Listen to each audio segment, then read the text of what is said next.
नमस्कार दोस्तों, आपका एक बार फिर से स्वागत है मेरे चैनल पे।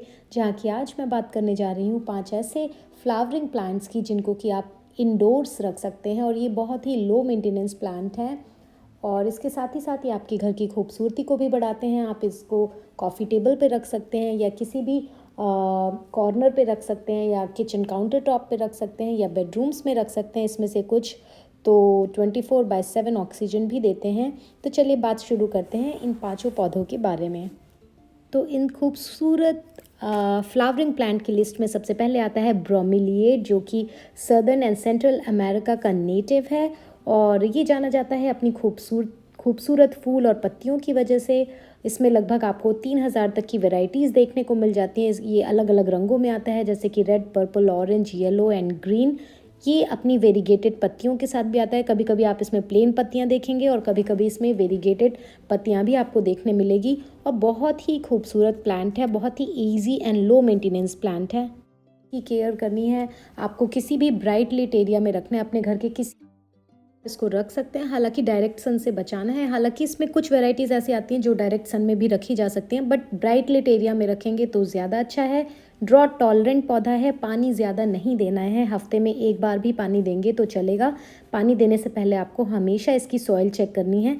ओवर वाटरिंग बिल्कुल नहीं करनी है। और जहाँ तक सॉइल की बात है तो इसको वेल ड्रेनिंग सॉइल पसंद है। इसका मतलब आप अपने अगर घर में बनाना चाहते हैं तो 2/3 पार्ट आप पीट मॉस का लीजिए, उसमें 1/3 पार्ट आप रिवर सैंड का ऐड कर दीजिए या फिर पैरालाइट ऐड कर दीजिए, तो आपकी पॉटिंग मिक्स तैयार हो जाएगी। या फिर कोई भी ऑर्किड मिक्स या कैक्टस मिक्स आप इस पौधे के लिए ले सकते हैं। टेम्परेचर की बात करें तो घर के नॉर्मल वार्म टेम्परेचर में ये आराम से रह लेता है। इसको बहुत ज़्यादा एसी के पास नहीं रखना है। और जहाँ तक फर्टिलाइज़र की बात करते हैं तो इसको आप महीने में एक बार किसी भी लिक्विड ऑर्गेनिक फर्टिलाइज़र से फर्टिलाइज़ कर सकते हैं ग्रोइंग सीजन में। और दूसरे नंबर पे मैं बात करने जा रही हूँ ऐसे फ्लावरिंग प्लांट की जिसको इंडोर और आउटडोर दोनों ही रखा जा सकता है। ये एंथूरियम के नाम से जाना जाता है। इसकी भी बहुत सारी वैरायटीज़ आपको देखने को मिल जाएंगी। इसे फ्लेमिंगो फ्लावर या टेल फ्लावर या लेस लीफ के नाम से भी जाना जाता है। ये भी एक लो मेंटेनेंस प्लांट है। जहाँ तक कि लाइट की बात करें तो इसको ब्राइट इनडायरेक्ट लाइट में रहना बहुत ज़्यादा पसंद है। डायरेक्ट लाइट से उसकी हो सकता है पत्तियों में थोड़ा सा डिस्कलरेशन आ जाए। और अगर पानी की बात करते हैं तो इसको पानी देते समय ध्यान रखना है, ये भी ड्रॉट टॉलरेंट है। ओवर वाटरिंग से बचना है, बहुत ज़्यादा पानी नहीं देना है। जहाँ तक पॉटिंग मिक्स का सवाल है तो आपको पॉटिंग मिक्स इसके लिए भी वेल ड्रेनिंग लेनी है। आप चाहें तो ऑर्किड मिक्स भी इसके लिए ले सकते हैं। और जहाँ तक टेम्परेचर की बात है तो वार्मर टेम्परेचर में रहना पसंद है। हालांकि बहुत ही अडेप्टिव नेचर का पौधा है। आपके घर में अगर सर्दियों में आप इसको घर में ला रहे हैं तो बहुत आराम से रहेगा, बहुत खुश रहेगा। बस एक बात का आपको खास ख्याल रखना है कि आपको ओवर वाटरिंग नहीं करनी है, ज़रूरत से ज़्यादा पानी इसको नहीं देना है। हालांकि फर्टिलाइज़र की अगर बात करें तो इसको आप एक महीने में एक बार इसको आप ऑर्गेनिक लिक्विड फर्टिलाइज़र से ग्रोइंग सीजन में फर्टिलाइज़ कर सकते हैं। एक बार स्प्रिंग में और एक बार समर में। बहुत ज़्यादा ओवर फर्टिलाइजिंग भी नहीं करना है। और थोड़े से ये पौधे पॉइजनस होते हैं नेचर में, तो अगर आपके घर में पेट्स और बच्चे हैं तो उनसे इनको दूर रखना है। बहुत ही खूबसूरत इसकी पत्तियाँ हार्ट शेप की होती हैं और साथ ही साथ ये बहुत ही ग्लॉसी पत्तियां होती हैं। और इसके ऊपर जो आपको ये रेड कलर की हार्ट शेप की पत्तियां दिख रही हैं, ये स्पेथ है। और उसके ऊपर जो छोटा सा ग्रीन कलर का ये येलो कलर का जो दिख रहा है पार्ट, वो स्पेडिक्स है, वो इसका फूल है, जैसे कि पीस लिली में होता है। तो इस तरह से ये एक बहुत अच्छा खूबसूरत घर की इंडोर एयर क्वालिटी को इम्प्रूव करने वाला, साथ ही साथ एक लो मेंटेनेंस प्लांट है। और अब मैं जिस पौधे की बात करने जा रही हूँ वो बहुत ही पॉपुलर है। उसको इंडोर्स एंड आउटडोर्स दोनों ही रखा जा सकता है। इसको क्राइसेंथेमम या गुलदाउदी या मम्स के नाम से भी जाना जाता है। ये पौधा है नेटिव एशिया का। हालांकि कई कल्चर्स में इसको मदरहुड, रीबर्थ या लाइफ के नाम से भी सिंबॉलिकली जाना जाता है। यूरोप में इसको सिंपैथी का सिंबॉलिक माना जाता है और अमेरिका में इसे ऑनर की तरह, आप जब किसी को इसको गिफ्ट देते हैं तो एक ऑनर की तरह इसको सिंबॉलिकली रिप्रेजेंट किया जाता है। अब जहाँ तक की बात करते हैं केयर, इसकी भी केयर टिप्स बहुत ही सिंपल है। सनलाइट इसके लिए ज़रूरी है। 5-6 घंटे की अगर इसको सनलाइट मिले तो आप देखेंगे इसमें ब्लूम बहुत ही अच्छा होता है। हालांकि इसके लिए जब भी आपको पानी देना है, पानी देने से पहले सॉइल चेक करना है। सॉइल हल्की सी मॉइस्ट रहनी चाहिए, बहुत ज़्यादा ड्राई नहीं होनी चाहिए। तो आपको एक बार पानी देने से पहले चेक कर लेना है। अगर थोड़ी सॉइल मॉइस्ट लग रही है तो आप उसको पानी दे सकते हैं। पॉटिंग मिक्स की बात करें तो वेल ड्रेनिंग पॉटिंग मिक्स इसको अच्छी लगती है। और फर्टिलाइज़र की बात करें तो किसी भी ऑर्गेनिक लिक्विड फर्टिलाइज़र से आप इसको महीने में 2 बार ग्रोइंग सीजन में आप इसको फर्टिलाइज़ कर सकते हैं। और नंबर 4 पे मैं रखने जा रही हूँ कैलेनकोए को। ये भी एक बहुत ही अच्छा फ्लावरिंग प्लांट है, इसको इंडोर्स रखा जा सकता है, बहुत अच्छे से रहता है। पेरिनियल सक्कुलेंट के नाम से भी ये जाना जाता है और ये है नेटिव मेडागास्कर अफ्रीका का।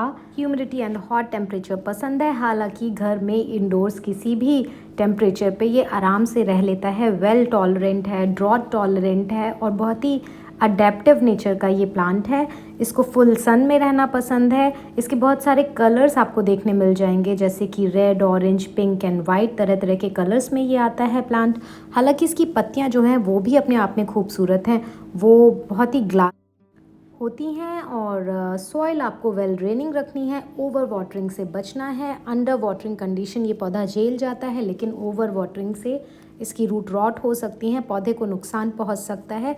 जहाँ तक फर्टिलाइज़र की बात करें, बहुत ज़्यादा हंग्री नहीं रहता ये प्लांट, तो आप चाहें स्प्रिंग में एक बार और समर में एक बार अगर आप चाहें तो इसको किसी भी फॉस्फोरस रिच फर्टिलाइज़र से फर्टिलाइज़ कर सकते हैं।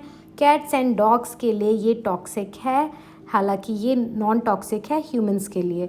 तो अगर घर में पेट्स हैं तो थोड़ा सा आपको ध्यान रखना है कि वो इसकी पत्तियों को ना खाएं या फूल को ना खाएं। And last but not the least मैं बात करूँगी पीस लिली की। ये मेरा ऑल टाइम फेवरेट प्लांट है, बहुत ही खूबसूरत इंडोर फ्लावरिंग प्लांट है। इसमें हमेशा वाइट कलर के फ्लावर्स आते हैं, हालांकि जो इसकी वाइट जिसको हम फ्लावर समझते हैं वो एक पत्ती होती है, इसको स्पेत कहा जाता है। इसके अंदर एक आपको वाइट कलर का बबल सा दिखता है, वो स्पेडिक्स होता है, वो एक्चुअल में फ्लावर होता है। बट एक बहुत ही खूबसूरत लो मेंटेनेंस प्लांट है। इसको इनडायरेक्ट ब्राइट लाइट चाहिए, बट ये लो लिट एरिया में भी काम कर जाता है, बहुत अच्छे से थ्राइव करता है। आपके घर में कहीं भी अगर डार्क एरिया में भी आप इसको रखेंगे तो भी बहुत अच्छे से ग्रो करता है। इसको डायरेक्ट सनलाइट से बचाना होता है, पानी हमेशा ध्यान रखना है, ओवर वाटरिंग से बचना है। पीस लिली बहुत ही एक्सप्रेसिव प्लांट है, अगर इसकी पानी की कमी हो रही है तो ये अपनी पत्तियां गिरा देता है, पत्तियां एकदम ड्रूप हो जाएंगी, आपको पता चल जाएगा कि इसको अब पानी देना है। फ्लावर भी ड्रूप हो जाएगा साथ में, तो ये इंडिकेशन खुद ही देता है जब इसको प्यास लगती है। फर्टिलाइज़र की बात करें तो एक बार ग्रोइंग सीजन में लिक्विड ऑर्गेनिक फर्टिलाइज़र से आप इसको फर्टिलाइज़ कर सकते हैं। बहुत ज़्यादा लो मेंटेनेंस प्लांट है, वेल ड्रेनिंग सॉइल इसको चाहिए होती है।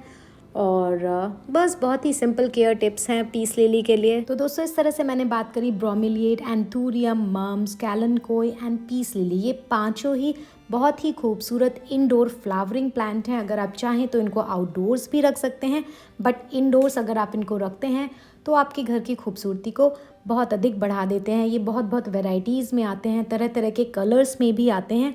बस आपको 2 बातों का ध्यान रखना है, इनको ओवर वाटरिंग से बचाना है एंड इनके लिए एक वेल ड्रेनिंग सॉइल लेनी है।